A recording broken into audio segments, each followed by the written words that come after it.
চা। তুমি আনতে গেলে কেন? এই দেখো, মেজ বৌদি নিজের হাতে তোমার জন্য চা নিয়ে এসেছেন।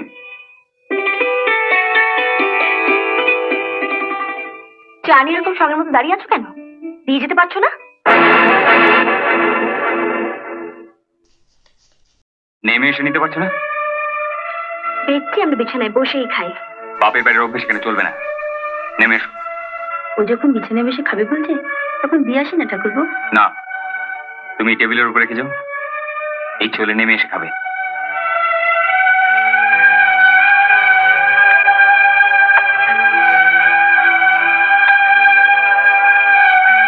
এটা কি হলো?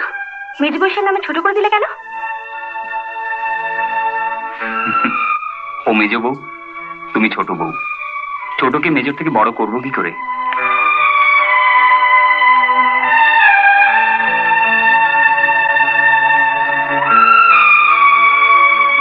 Good morning. আরে আপনারা এত সকালে?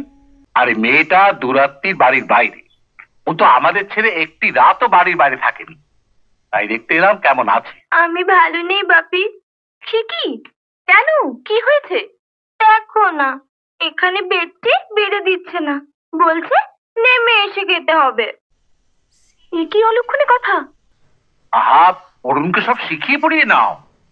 ও জানবে কি করে তোমার পছন্দ অপছন্দটা কি? ওর পছন্দ অপছন্দ জানবার দরকার আমার নেই। ওকে বরং জেনে নিতে বলুন আমি কোনটা পছন্দ করি, কোনটা করি না। শুনলে বাপি, শুনলে? অরুণ, তোমাকে তো আমি বুদ্ধিমান ভেবেছিলাম। আমার বোকামির কি দেখলেন না?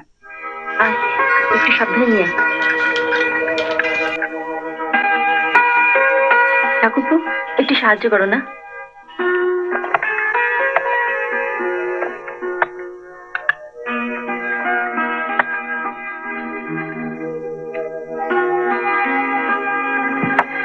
বাপি, এই হচ্ছে সেই মেজ বউ যে আমার বেডটি দেয়নি।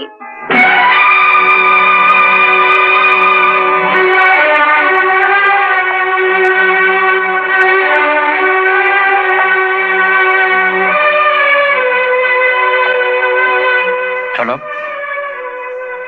একটা চা ওকে দিয়েছো। চা দুটো আপনাদের দুজনের জন্য এনেছি। ওকে যদি দিতে হয় আপনি নিজে গিয়ে দিয়ে আসুন। চল শর্মা।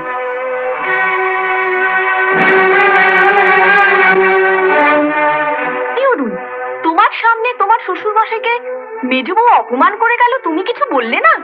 আমি দেওর হয়তো বৌদির বিচার করতে পারি না। আপনারা বরং বাবাকে গিয়ে বলুন।